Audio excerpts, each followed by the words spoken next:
بسم اللہ الرحمن الرحیم وبہ نستعین سبحانک لا علم لنا الا ما علمتنا انک انت العلیم الحکیم الحمد للہ رب العالمین والصلاة والسلام علی سید المرسلین وعلی آلہ وصحبہ اجمعین ومن تبعہم بإحسان الی یوم الدین اعوذ باللہ من الشیطان الرجیم بسم اللہ الرحمن الرحیم آمن الرسول بما انزل الیہ من ربہ والمؤمنون کل آمن باللہ وملائکتہ وکتبہ ورسلہ لا نفرق بین احد من رسلہ وقالوا سمعنا واطعنا غفرانك ربنا واليك المصير۔ سامعین، قرآن و حدیث کے علمی معجزات میں سے ایک وہ معجزہ ہے جو اللہ تبارک و تعالیٰ کی ایک بڑی شاندار، بے مثال اور معجزاتی نعمت جسے کہنا چاہیے پر مشتمل ہے، جسے ہم زمزم کہتے ہیں، زمزم کا پانی یا چاہے زمزم، جو مکہ المکرمہ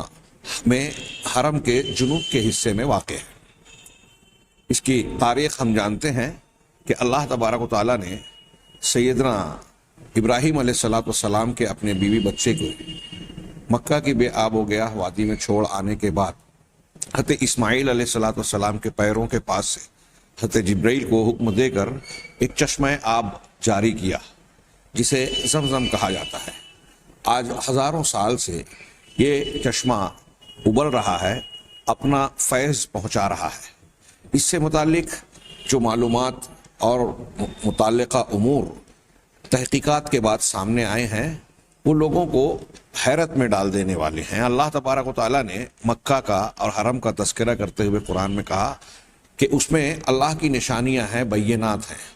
ان نشانیوں میں سے ایک نشانی زمزم کا کنواں یا چاہے زمزم بھی ہے، اور اس پانی کا وجود، اس کا مسلسل لاکھوں ٹن میں ہر روز نکالا جانا، زمزم کے سوتے کا خشک نہ ہونا، پھر زمزم کی اپنی خصوصیات۔ یہ ایک پانی ہی تھا، لیکن جناب محمد رسول اللہ صلی اللہ علیہ وسلم کی احادیث مبارکہ پر ہم نظر ڈالیں تو اس سلسلے میں زمزم کے خواص اور اس کی تاثیر سے متعلق بہت ساری ایسی باتیں سامنے آتی ہیں جو انسان کو حیرت میں ڈالنے والی ہیں۔ چنانچہ اللہ کے نبی جناب محمد رسول اللہ صلی اللہ علیہ وسلم کے بعض ارشادات کا ہم تذکرہ کریں۔ آپ کا کہ یہ بڑی مشہور حدیث ہے، ماء زمزم لما شرب لہ۔ اس روایت سے متعلق کچھ علماء کرام نے کلام کیا۔ بعض اہل علم نے کہا کہ اس میں کچھ ضعف ہے، لیکن بعض دیگر علماء یہ کہتے ہیں، شیخ ابن عثیمین وغیرہ، علامہ ابن باز نے کہا کہ اس میں کچھ ضعف ضرور ہے، لیکن صحیح حدیثوں سے اس معنی کی تائید بھی ہوتی ہے۔ شیخ ابن عثیمین کہتے ہیں کہ یہ حسن درجے کو پہنچتی ہے۔ سفیان ابن عیینہ اور دوسرے بعض سلف علماء کرام میں سے کئی لوگوں سے یہ بات ثابت ہے کہ وہ یہ کہتے ہیں کہ ان کے نزدیک یہ حدیث صحت کے درجے کو پہنچی ہوئی ہے۔ بہرحال صحیح یا کم سے کم حسن درجے کو یہ حدیث پہنچتی ہے کہ زمزم کا پانی اس کام کے لیے، اس چیز کے لیے مفید ہے جس مقصد کے تحت اسے پیا جائے۔ چنانچہ اسلاف میں ایسے بہت سارے بزرگان کے واقعات ہیں جنہوں نے زمزم کو پینے کے لیے مختلف خواہشات اور دعائیں اللہ تبارک و تعالیٰ کے سامنے رکھی، مانگی، اور ان کا یہ کہنا ہے کہ تجرباتی طور پر ہماری وہ دعائیں قبول ہوئی۔ علامہ ابن حجر، عبداللہ ابن مبارک، علامہ ابن قیم اور رحمہم اللہ، اور ایسے بہت سارے لوگوں کے الگ الگ واقعات ہیں۔ صحیح مسلم میں ایک واقعہ ہے کہ حضرت ابو ذر غفاری رضی اللہ تعالیٰ عنہ ابتدائی اسلام میں نبی کریم صلی اللہ علیہ وسلم سے متعلق تحقیق حال کے لیے مکہ تشریف لائے۔ اس وقت آپ خفیہ طور سے عبادت ریاضت کرتے تھے، دار ارقم میں گویا رہا کرتے تھے سری طور پر۔ حضرت ابو ذر غفاری رضی اللہ تعالیٰ عنہ نے کسی سے پوچھنا مناسب نہیں سمجھا اور حرم میں آپ قیام پذیر رہے۔ صحیح مسلم میں ہے کہ وہ وہاں موجود تھے، اور حضرت علی رضی اللہ تعالیٰ عنہ کے ساتھ جب اللہ کے نبی صلی اللہ علیہ وسلم سے ملاقات کی تو آپ نے پوچھا کہ تم کب سے ہو؟ تو آپ نے بتایا کہ لگ بھگ 30 سے 40 دن کا تذکرہ کیا، اور پوچھا کہ کھانے پینے کا معاملہ کیا تھا؟ تو انہوں نے کہا کہ میں ان دنوں میں صرف اور صرف زمزم پر اکتفا کرتا رہا، یعنی پینے اور کھانے کے لیے زمزم کے علاوہ 1 مہینہ یا اس سے زائد مدت تک کوئی اور چیز کا استعمال ابو ذر غفاری رضی اللہ تعالی عنہ نے نہیں کیا۔ اور پھر بعض روایتوں میں اس کی وضاحت اور بیان بھی ہے کہ اس سے انہیں کوئی کمزوری محسوس نہیں ہوئی، بلکہ ان کے جسم کو قوت محسوس ہوئی۔ نبی کریم صلی اللہ علیہ وسلم نے اس کے بارے میں کہا کہ یہ برکت والا یہ غذا بھی ہے اور کھانے والوں کے لیے کھانوں میں کھانا ہے، اس میں بڑی برکت ہے اور کھانوں کا کھانا ہے. یا طعام و طعام انہا مبارکہ، یہ برکت والا ہے اور کھانوں کا کھانا ہے، یعنی اس میں غذائیت اور کھانے کے اجزاء بھی ہیں. بعض دوسری روایتوں میں یہ اضافہ ہے کہ وہ شفاء السقم، اور اس میں بیماروں کے لیے یا بیماری کے لیے شفا بھی موجود ہے. ہاں، نبی کریم صلی اللہ علیہ وسلم طواف سے فارغ ہونے کے بعد زمزم استعمال کرتے، پیتے اور اس کا کچھ حصہ سر پر بھی ڈالتے تھے. اس کے علاوہ زمزم سے متعلق بعض اور روایات اور صحابہ کرام کے آثار موجود ہیں. زمزم پینے کی دعائیں، حضرت ابن عباس رضی اللہ تعالیٰ عنہ کی دعا بڑی مشہور ہے، اللہم انی اسألک علما نافعا ورزقا طیبا وعملا وشفاء من کل داء. ہاں، اور ہر بیماری سے شفا. زمزم کو پیتے وقت مانگا کرتے تھے اس دعا کو. چنانچہ اس کے علاوہ یہ اس کی فضیلت کی باتیں ہوئی. اللہ کے نبی صلی اللہ علیہ وسلم کے اس ارشاد کی روشنی میں اگر غور کیا جائے تو زمزم انتہائی بابرکت پانی اور اللہ تبارک و تعالیٰ کی بہت بڑی نعمت ہے. یہ بہت سارے امراض میں مفید، بلکہ تمام بیماریوں میں کسی نہ کسی درجے میں فائدہ مند ثابت ہوا ہے، صرف عقیدت کی بنیاد پر نہیں بلکہ تجرباتی طور پر. بعد میں گزشتہ کچھ سالوں پیشتر سعودی حکومت نے دنیا کی جانی مانی فرموں اور سائنس اکیڈمیز کے ذریعے سے اس کا لیب ٹیسٹ کروایا، اور پھر اس کے کیمیائی اجزاء سے متعلق جو معلومات آئیں وہ حیرت میں ڈال دینے والی چیزیں تھیں. زمزم کی متعدد خصوصیات لوگوں نے بیان کی. اس میں بتایا کہ کیلشیم، میگنیشیم، پوٹاشیم، بیکربونات، کلوریڈ، فلوریڈ اور نائٹریٹ، کبریت یعنی گندھک جس کو کہتے ہیں، یہ عام دوسرے پانیوں کے مقابلے میں اس کی شرح اور تناسب نسبتاً زیادہ ہے. اور بعض ایسے اجزاء سوڈیم، شیشہ جو دوسرے عام پانیوں میں دنیا کے روئے زمین کے دوسرے پانی میں موجود ہوتا ہے، اس میں زمزم میں وہ موجود نہیں ہے، جس کی وجہ سے زمزم کے تعلق سے یہ کہا گیا کہ یہ اس میں سڑان نہیں ہوتی، بدبو نہیں ہوتی. آپ زمزم لائیں، کسی شیشی میں، برتن میں برسہ برس رکھیں، وہ سوکھ تو سکتا ہے، سوکھنے کے بعد اس میں ہیرے کی چمک آتی ہے، اور بعض لوگوں نے کہا کہ اس میں یہ ہیرے والا مادہ بھی موجود ہوتا ہے زمزم کے اندر، یہ خصوصی طور پر. لیکن اس میں سڑان نہیں آتی، بدبو نہیں آتی، خراب نہیں ہوتا. اور پھر لیب ٹیسٹ کے بعد یہ قبول کیا گیا کہ روئے زمین پر جتنے بھی پانی کے ذخیرے، چشمے، کنویں اور مختلف ذرائع سے حاصل ہونے والے پانی پائے جاتے ہیں، ان تمام کے مقابلے میں زمزم کی خصوصیات عجیب و غریب ہے، اور وہ دیگر پانی کے مقابلے میں کہیں زیادہ افضل ہے. زمزم سے متعلق جو کچھ اس کے خصائص بیان کیے جاتے ہیں کہ یہ بڑے اہم مرکبات پر مشتمل ہے، اور اس میں رصاص، کارڈمیم، سیلینیم یہ مادے نہیں پائے جاتے، اور یہ ایسے خطرناک مادے ہیں جس میں ایک طرح کا زہریلا مادہ ہوتا ہے، اور بہت سارے دوسرے پانی کے ذخائر میں یہ چیزیں پائی جاتی ہیں. لیکن زمزم کے پانی میں یہ چیزیں کلی طور سے ناموجود ہیں. اسی طریقے سے کہہ رہے ہیں کہ میاہ زمزم لا یتم معالجتها کیمیائیا کبقیت مصادر المیاہ الاخرى فهي میاہ نظیفۃ تماما لا تصمم بالرغم ان مصادر المياه قدیم منذ آلاف السنین. زمزم کا پانی دوسرے پانیوں کی طرح اس کی جب ٹیسٹنگ اور تحقیق کی گئی تو اسے دوسرے پانیوں سے مختلف پایا گیا، اور یہ پایا گیا کہ یہ پورے کے پورے طور پر انتہائی شفاف، صاف ستھرا اور پاکیزہ پانی ہے. چنانچہ یہ برسہ برس ہونے کے باوجود اس کنویں کو اس میں کوئی زہریلا مادہ اور گندگی، بدبو، خرابی پائی نہیں جاتی. اسی طرح زمزم کا پانی، چاہے زمزم، نہ خشک ہوتا ہے اور نہ ہی اس میں کمی محسوس کی گئی کبھی، بلکہ یہ حجاج اور معتمرین جتنی بھی بڑی تعداد میں جاتے گئے سب کے لیے کفایت کرتا گیا، بلکہ اتنا ہی نہیں اس پانی کو نکال کر پورے مملکت سعودیہ میں اس کو فراہم کیا جاتا ہے حسب ضرورت، اور اتنا ہی نہیں بلکہ یہ واحد پانی ہے جو پوری دنیا میں لے جایا جاتا ہے، اسے استعمال کیا جاتا ہے۔ کہہ رہے ہیں کہ زمزم کے پانی کو نہ صرف علماء کرام نے بیان کیا اور تجرباتی طور پر اپنے عقیدت اور اعتقاد کی بنیاد پر اس کا اظہار کیا کہ ہم نے اپنے طور پر، جیسے علامہ ابن قیم وغیرہ نے بیان کیا کہ اس کا تجربہ کیا تو اس کے بڑے فوائد پائے۔ یہ صرف اتنا ہی نہیں بلکہ علمی اور یہ لیب ٹیسٹ کے تجارب، لیبارٹری تجربات کی روشنی میں یہ پایا گیا کہ یہ پانی انتہائی مفید ہے، اس میں تمام قسم کی نمکیات جو انسانی جسم کی ضرورت ہے اسے فائدہ پہنچانے والے ہیں، اسی طرح معدنیات جو غذاؤں میں پائی جاتی ہیں اور انسان کو جن کی ضرورت ہوتی ہے، فولاد ہے اور دوسرے بہت سارے فاسفورس وغیرہ، یہ انسانی جسم کو بہت ہی فائدہ پہنچانے والے جو اجزاء ہیں، نمکیات اور معدنیات، اس میں وافر مقدار میں موجود ہیں۔ بلکہ ایک ٹیبل کی شکل میں نیٹ پر یہ موجود ہے کہ عام پانی میں مختلف دوسرے پانی میں یہ چیزیں کتنے تناسب میں ہوتی ہیں اور زمزم میں اس سے کہیں زیادہ ہوتی ہیں۔ اسی طریقے سے یہ کہہ رہے ہیں کہ یہ جسم کو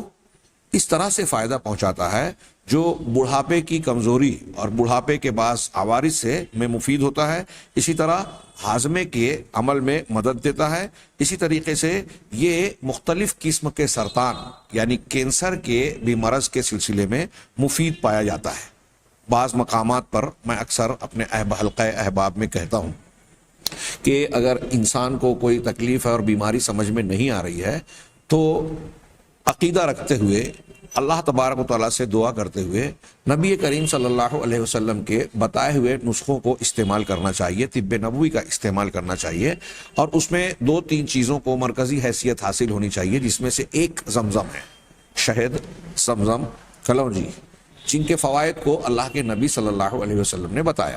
اور کچھ مخصوص چیزیں ہیں جیسے آنکھ کے علاج کے لیے اللہ کے نبی صلی اللہ علیہ وسلم نے کھمبی، کمعہ کا ذکر کیا، تلبینہ کو مجمۃ للفؤاد، دل کے لیے قوت بخش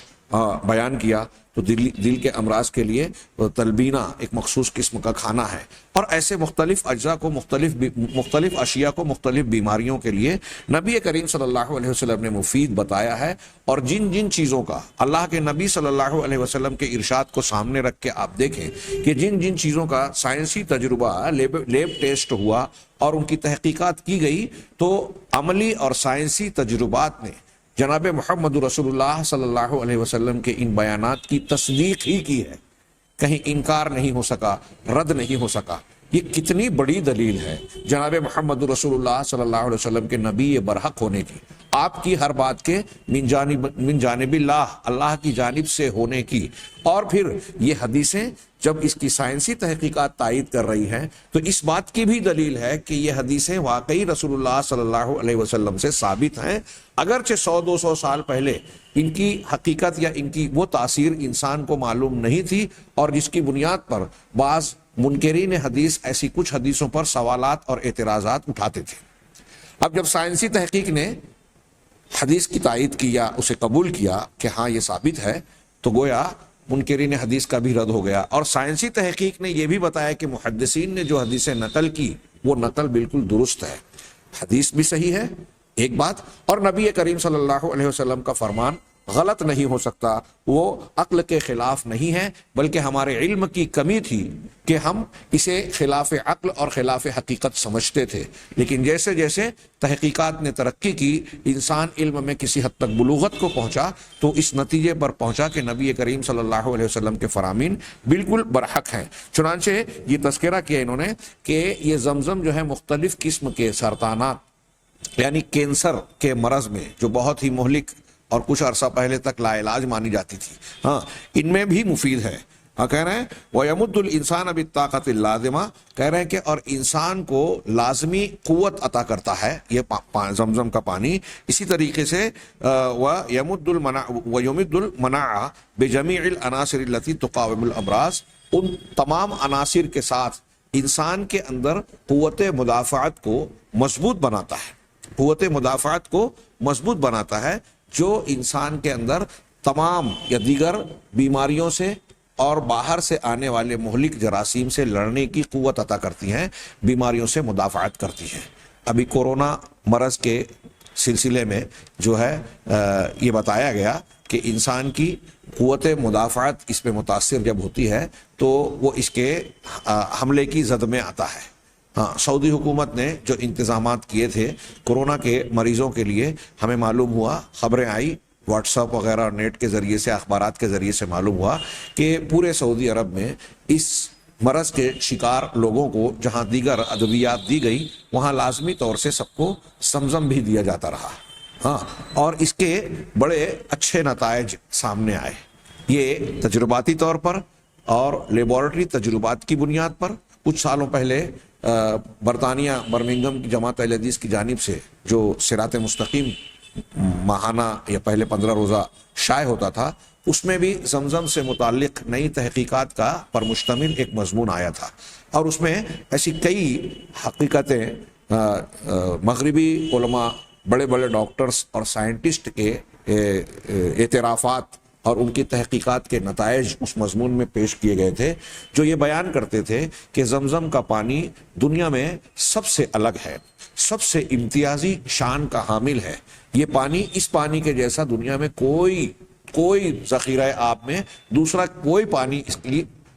اس کا مقابلہ کرنے کے لائق نہیں ہے۔ بہرحال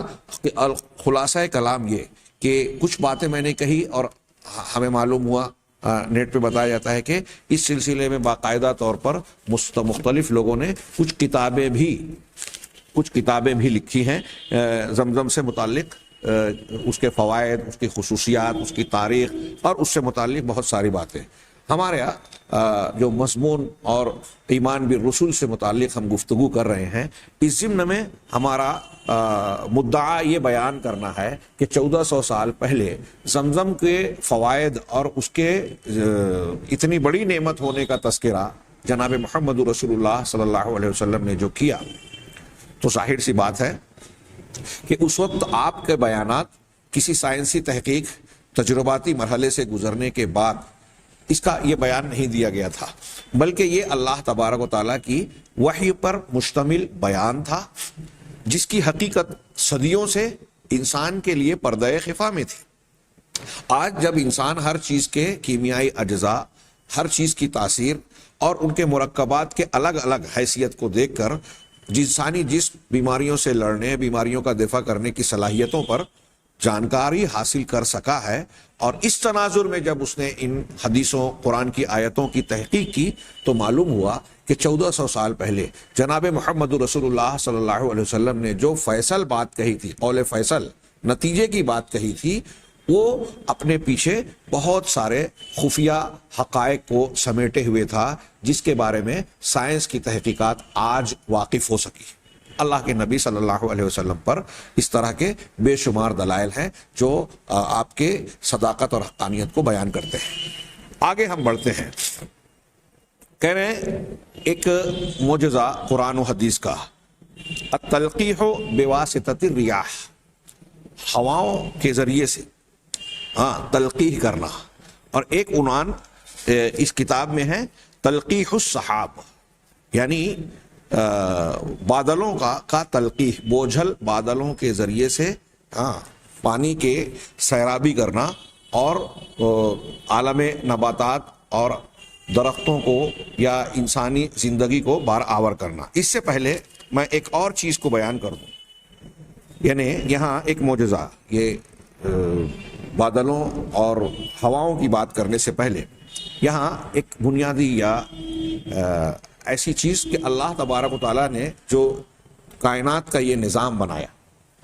اس میں ہم دیکھتے ہیں کہ اللہ تبارک و تعالیٰ نے بہت ساری موجودات میں زندگی کا جو چکر چل رہا ہے، زندگی کی گاڑی جو چلتی ہے، اس کے چلانے میں کائنات کے مختلف موجودات کسی نہ کسی شکل میں ایک دوسرے کے معاون، مددگار ہیں، ایک دوسرے سے گتھے اور ملے ہوئے ہیں۔ اس کا عنوان انہوں نے دیا، صرف 3-4 لائن کی یہ بات بیان کی، اور بیان کیا کہ دورۃ الحیات، یعنی زندگی کا چکر، زندگی کا دورانیہ۔ اس ضمن میں کہتے ہیں کہ لکل کائن حی حیوانا کان ام نباتا دورۃ حیات یتفاعل مع التربہ والماء والہوا۔ کہہ رہے ہیں کہ جتنے بھی دنیا میں جاندار پائے جاتے ہیں، جتنے بھی جاندار ہیں، وہ چاہے حیوان ہو یا نباتات ہو۔ یہاں نباتات کو پہلے جمادات اور نباتات کو ایک شمار کیا جاتا تھا، ان کو حیوانات میں شمار نہیں کیا جاتا تھا، لیکن قرآن حدیث کے وہ بیانات جو میں نے اس سے پہلے بیان کیے کہ کائنات کی ہر چیز اللہ کی تسبیح بیان کرتی ہے، ان چیزوں کو سامنے رکھیے اور آج کی سائنسی تحقیقات کو سامنے رکھیے۔ آپ سن کر دیکھ کر حیرت زدہ رہ جائیں گے کہ درختوں، نباتات کے بارے میں جو جدید تحقیقات ہیں وہ انتہائی عجیب و غریب ہے۔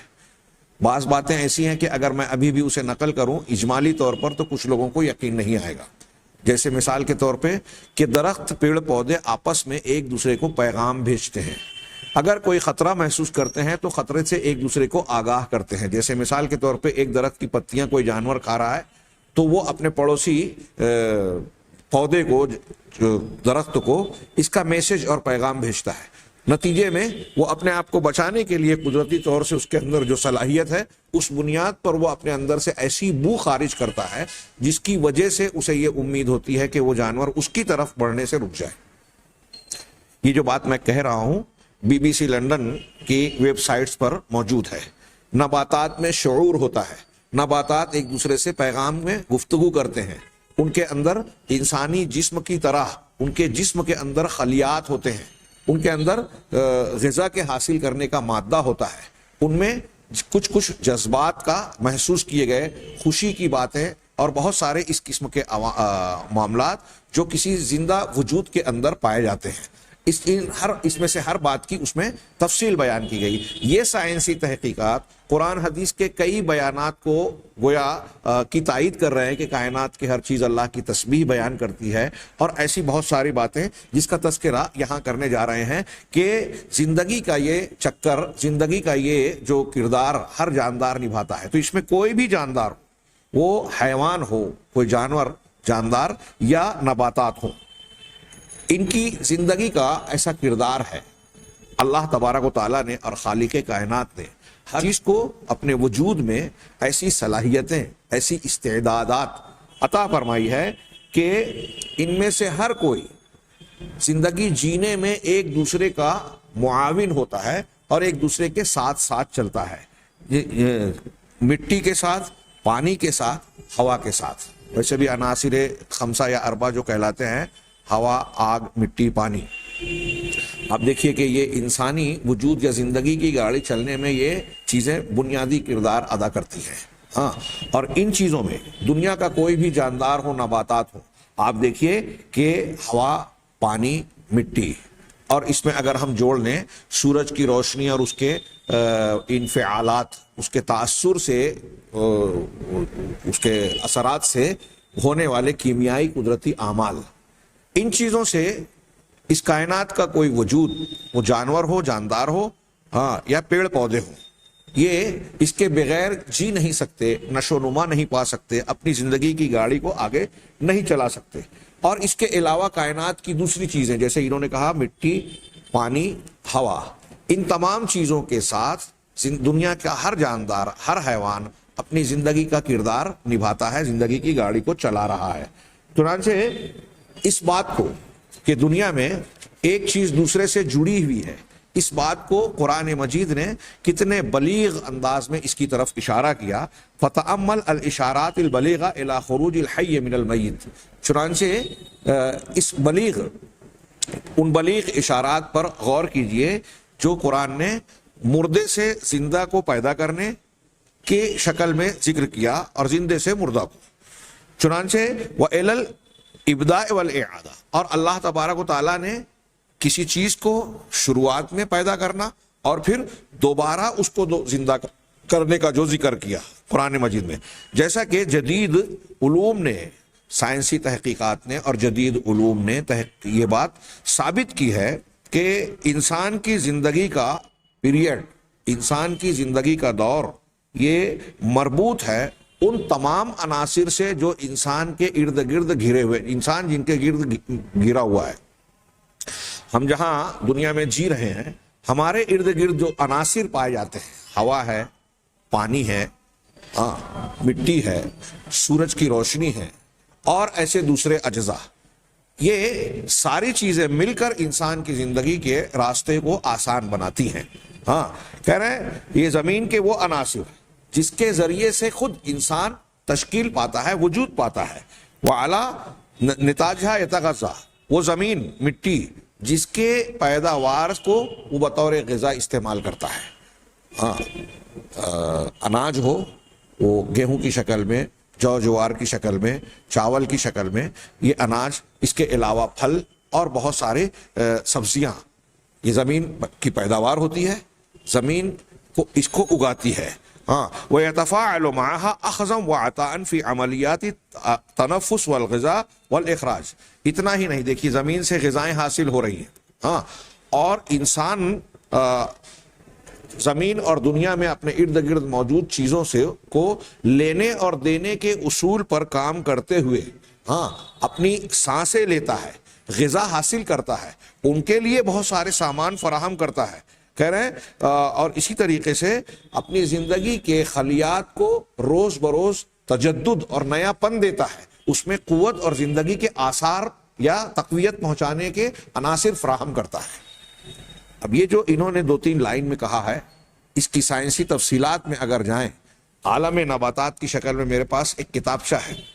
حیات الاعجاز العلمی کی طرف سے شائع شدہ، اس میں بعض علماء کی ملی جلی تحقیقات ہیں، حیرت انگیز تفصیل بیان کی ہے کہ جو مٹی سے پودا اگتا ہے، اس مٹی میں کیا کیا عناصر ہیں، فولاد ہے، معدنیات ہیں، نمکیات ہیں اور نہ جانے کیا کیا، اور جب بیج پودے کی شکل اختیار کرتا ہے تو اس کی جڑیں اور اس کے بال، عروق جو ہے، ان مٹی کے ان اجزاء کو بطور غذا اپنے یہاں حاصل کرتے ہیں، غذا کو ذخیرہ بناتے ہیں اور سورج سے روشنی کو اپنے اندر جذب کرتے ہیں، اور پھر اس کے اندر مختلف عناصر سے کیا کیا سبزیاں، سبز مایہ اور دوسرے عناصر پیدا ہوتے ہیں۔ اور ایک حیرت انگیز بات اس میں یہ بھی بیان کی گئی کہ پودوں کا جو بیج ہوتا ہے، درختوں اور پودوں کا، جب یہ پھٹتا ہے اور اس کے عناصر مختلف خلیات کی شکل میں بڑھنا شروع ہوتے ہیں، تو ان خلیات کی شکل و صورت کو اور تصویر کو اگر آپ دیکھیں اور انسان کی پیدائش کے ابتدائی مراحل کے خلیات کی شکل و صورت کو آپ دیکھیں تو دونوں بالکل یکساں نظر آتے ہیں، ایک جیسے نظر آتے ہیں، دونوں میں کوئی فرق، آپ کو بڑا فرق نظر نہیں آئے گا۔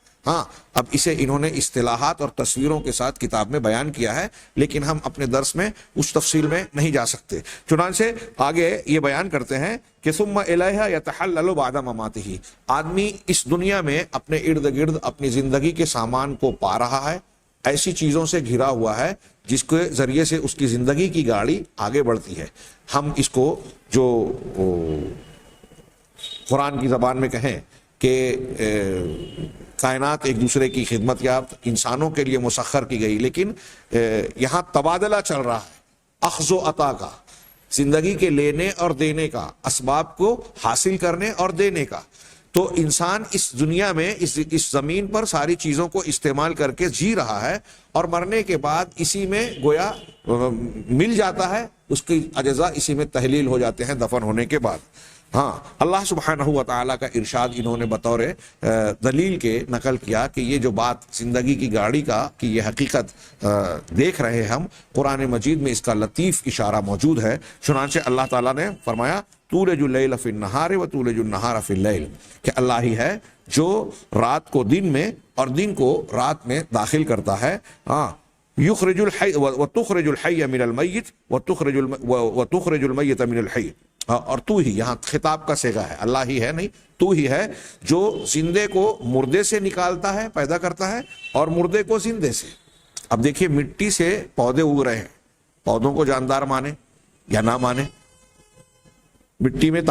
زندگی ہے، وہ مردہ ہے، پانی اس پر پڑ رہا ہے، اس کے اندر مختلف قسم کے کیمیائی اجزاء موجود ہیں، یہ سب مل ملا کر پودے کو وجود دے رہے ہیں اور پیدا کر رہے ہیں۔ تو ایک مردے سے زندہ پیدا ہو رہا ہے، اور خود پودا جانوروں انسانوں کی غذا کا کام دے رہا ہے۔ یہ غذائیں جب کھائی جاتی ہیں تو ان غذاؤں کے مجموعے سے جس میں انسانی میں جو نطفہ بنتا ہے، اس نطفے کے اندر کیڑیاں ہوتی ہیں، مادہ منویہ میں وہ حیوانات اور اسپرم ہوتے ہیں جس سے استقرار حمل ہوتا ہے۔ دیکھیے کیسے نظام چل رہا ہے، ایک دوسرے سے جڑی ہوئی چیزیں، اور ان میں سے انسانی جسم کو جن جن چیزوں کی ضرورت ہے، معدنیات کی، نمکیات کی، مختلف قسم کے حوامض کی، پروٹینز کی، جتنی چیزوں کی ضرورت ہے، ہمارے ارد گرد پائے جانے والے پیڑ پودے، غلے، دودھ، گوشت میں وہ ساری چیزیں موجود ہیں۔ چنانچہ یہ اللہ تبارک و تعالیٰ نے کا ارشاد ہے وَتَرْزُقُ مَن تَشَاءُ بِغَيْرِ حساب، اور اللہ تو جسے چاہتا ہے بے حساب روزی عطا فرماتا ہے۔ یہ سورہ آل عمران کی آیت ہے۔ سورہ روم میں اللہ تعالیٰ کا ایسا ہی ایک ارشاد ہے کہ یخرج الحی من المیت، کہ اللہ ہی ہے جو مردے کو زندے کو مردے سے نکالتا ہے، وَيُخْرِجُ الْمَيِّتَ مِنَ الْحَيِّ، اور مردے کو زندے سے نکالتا ہے، وَيُحْيِي الْأَرْضَ بَعْدَ مَوْتِهَا، اور زمین کو اس کے مر جانے کے بعد زندگی بخشتا ہے، وَكَذَلِكَ تُخْرَجُونَ، ایسے ہی تم کو بھی نکالا جائے گا۔ یعنی زمین مردہ ہو جاتی ہے، اللہ بارش برساتا ہے، یہ مردہ زمین پھر سے زندہ ہو جاتی ہے۔ ایک صحابی نے اللہ کے رسول صلی اللہ علیہ وسلم سے پوچھا کہ اللہ کیسے دوبارہ مردے کو زندہ کرتا ہے؟ مسند احمد کی روایت ہے۔ تو انہوں نے کہا کہ کیا تم نے بنجر خشک زمین کو نہیں دیکھا؟ کہا ہاں دیکھا ہے۔ کہا پھر اسی زمین کو کبھی دیکھا کہ بعد میں وہ سبزیوں سے اور شادابی کے ساتھ لہلہا رہی ہے؟ کہا ہاں۔ کہا بس جیسے زمین بنجر اور مردہ خشک ہو جاتی ہے اور پھر اللہ تبارک تعالیٰ اسے شاداب، سرسبز و شاداب بنا دیتا ہے، زندہ کر دیتا ہے، ایسے ہی مردوں کو زندہ کرے گا۔ قرآن میں یہ مضمون بار بار آخرت کی دلیل کے طور پر پیش کیا گیا کہ تم ہر سال دیکھتے ہو کہ زمین خشک ہو کر مردہ ہو جاتی ہے، اللہ تعالیٰ بارش برساتا ہے اور پھر قم باذن اللہ قدرت کہتی ہے اور وہ پیڑ پودے اگا کر پھر سے زندہ ہو جاتی ہے اور زندگی وہاں لہلہانے لگتی ہے۔ چنانچہ یہ آیت اور پھر جو بات انہوں نے آخری میں کہی تھی اور بعض آیتوں، اللہ تعالیٰ نے فرمایا الم نجعل الارض کفاتا، کیا ہم نے تمہارے لیے، ہم نے زمین کو کافی نہیں بنایا، احیاء و امواتا، زندوں کے لیے بھی اور مردوں کے لیے بھی۔ یعنی ایک انسان زندہ ہو یا مر جائے، اس کی تمام ضروریات کو اللہ تبارک و تعالیٰ نے اس زمین کو ایسا بنایا ہے، یہاں ایسے انتظامات فرمائے ہیں کہ اس کی تمام ضروریات مکمل ہو جائیں۔ یہ قرآن و حدیث میں اس قسم کے اشارات اور بیانات، جسے آج سائنسی تحقیقات معلوم کر رہی ہے کہ زندگی کا جو